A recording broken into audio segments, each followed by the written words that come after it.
एक ऐसा राजनेता जो सदैव रहता है तत्पर, हर घड़ी हर मुसीबत में, जिनसे गरीबों का आंसू देखा नहीं जाता। कोरोना काल हो या बाढ़, चाहे सुखाड़, हर मुश्किल समय में अपना हाथ बढ़ाते नजर आते हैं। ऑक्सीजन से लेकर खाद्य सामग्री तक हर उस घर तक पहुंचाते हैं जो है लाचार और बीमार। गरीबों का मसीहा, नाम पप्पू यादव। लॉकडाउन में भी अपनी पूरी ऊर्जा लगा दी थी और अब कोरोना फिर से लौट गया है तो फिर एक बार सुर्खियों में छा गए हैं पप्पू यादव। पटना प्राकृतिक आपदा का मार झेल रहा था। जब बाढ़ से पूरी राजधानी डूबी हुई थी, वैसे हालत में खुद पानी में भीगकर कितने बेबस को किया था मदद। जब कभी भी कहीं भी होता है तकलीफ तो सिर्फ और सिर्फ एक ही इंसान मदद के लिए लेता है अवतार। एक ऐसा दरिया दिल मानव जिन्हें आज हर कोई जानता है, गरीबों के हृदय सम्राट पप्पू यादव की पूरी कहानी जानने के लिए आइए चलते हैं भूतकाल में, जहां मैं आपको बताऊंगा उस विराट नेता के प्रेम कहानी का समूचा इतिहास। बने रहे मघियाबाज के साथ। एक शख्स जो कभी अपने डरावने छवि से लोगों को दहशत में ला दिया था, खौफनाक और खतरनाक अंदाज जिससे कांपता था पूरा बिहार, लेकिन आज अपने करुणा और ममता की वजह से लोगों के दिलो दिमाग पर करता है राज। जुर्म की काली संसार का शहंशाह आज बन चुका है लाचारों का भगवान। जन अधिकार पार्टी के अध्यक्ष पप्पू यादव को भी कभी चढ़ गया था इश्क का बुखार। वर्ष 1991 जब वो सलाखों के पीछे थे, जहां वह इश्क के शिकंजे में कुछ यूं उलझ गए कि प्रेम की जंजीर में हो गए थे गिरफ्तार। पूर्णिया जेल में वो कभी अपना सजा काट रहे थे। जेल सुपरिटेंडेंट के आवास के नजदीक बगल के मैदान में लड़के को खेलते देखा करते थे। इस खेल के मैदान में एक लड़का था जिसका नाम था बिक्की। बिक्की से इनकी नजदीकियां बढ़ गई। एक दिन बिक्की के फैमिली एल्बम में टेनिस खेलते रंजीत की पिक्चर देखी और पहले ही नजर में उस तस्वीर ने पप्पू के दिल को घायल कर दिया। प्रेम का तीर सीधे दिल पर जा लगा। जब जेल से बाहर आए तो उस लड़की को खोजने लगे, उस लड़की को तलाश करने लगे। हालांकि ज्यादा समय नहीं लगा, लड़की पटना टेनिस क्लब में खेलते पप्पू यादव को मिल ही गई। उस लड़की का नाम था रंजीत कौर, वही रंजीत कौर जो आज रंजीत रंजन है, मतलब पप्पू यादव की धर्म पत्नी। 3 सालों तक निरंतर रंजीत कौर के आगे पीछे घूमते रहे। सब प्रपोज के लिए हाथ आगे बढ़ाया तो लड़की से उत्तर मिला, मुझे माफ करना, सॉरी। फिर उसके बाद रंजीत ने पप्पू से स्पष्ट कह दिया, तुम हिंदू परिवार से बिलोंग करते हो और मैं ठहरी सिख, हमारा तुम्हारा मिलन नहीं हो सकता। प्यार का भूत इतना जल्द कहाँ उतरने वाला था। पप्पू यादव के दिलो दिमाग पर एक ही नाम घर किए बैठा था। हर घड़ी हर पल पप्पू के दिमाग में रंजीत का नाम घूमता रहता था।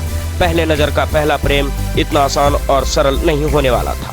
पप्पू ने वो हर संभव प्रयास किया, रंजीत को अपनी ओर आकर्षित करने के हर उपाय में जुट गए, परंतु रंजीत को यह सब कतई पसंद नहीं था। लड़की के बेरुखी कम होने का नाम नहीं ले रही थी। वहीं पप्पू भी अपनी धुन में मग्न प्रेम पथ के उस कठिन रास्ते पर चलने का हौसला मजबूत कर लिया। पटना के मगध महिला महाविद्यालय में पढ़ाई खत्म करने के बाद रंजीत ने पंजाब यूनिवर्सिटी ओरिएंटल कॉलेज में दाखिला ले लिया और वहीं टेनिस की अभ्यास करने लगी। रंजीत नेशनल और इंटरनेशनल टेनिस खेलती थी। लड़की के पिता आर्मी से सेवानिवृत्त होने के बाद गुरुद्वारे में ग्रंथी हो गए थे। जब रंजीत पटना छोड़कर पंजाब आ गई थी, तब रंजीत को फॉलो करते करते पप्पू यादव भी पटना से पंजाब आ ही गए। इस प्रकार ये सिलसिला लगभग 3 वर्षों तक चलता रहा।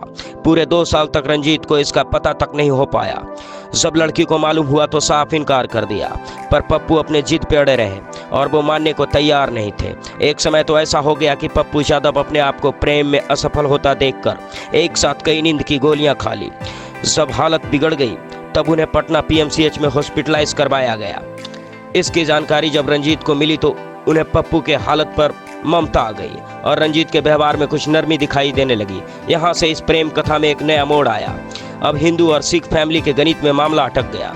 रंजीत के माता पिता इस शादी को लेकर राजी नहीं थे, परंतु पप्पू के पिता चैत्र नारायण प्रसाद, माता शांति प्रिया अपने पुत्र की खुशी के लिए सहमत हो गए। पप्पू अब रंजीत के बहन और बहनोई को मनाने के लिए चंडीगढ़ पहुंच गए, परंतु यहाँ भी समस्या नहीं सुलझ सका। पप्पू यादव ठीक उसी समय राजनीति में अपना नाम बना चुके थे।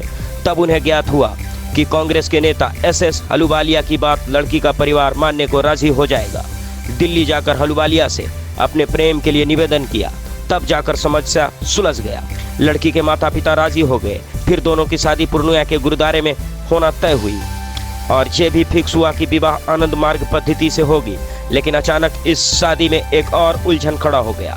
शादी के लिए दुल्हन रंजीत कौर उनके परिवार को लेकर आ रहा फ्लाइट रास्ते में कहीं और भटक गया। उसके बाद तो खलबली मच गई। आखिरकार जब विमान किसी प्रकार पहुंचा तो सभी परिवार की जान में जान आई। स्वयं जनाधिकार पार्टी के अध्यक्ष पप्पू यादव ने अपने आत्मकथा द्रोह काल में अपने प्रेम कथा का वर्णन किया है।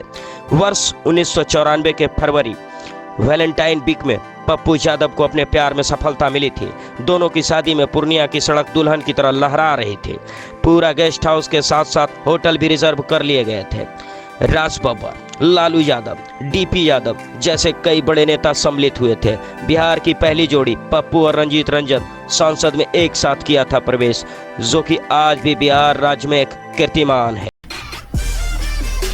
वीडियो अगर अच्छा लगा हो तो लाइक, कमेंट, शेयर जरूर करें। साथ ही हमारे चैनल को सब्सक्राइब करें। धन्यवाद।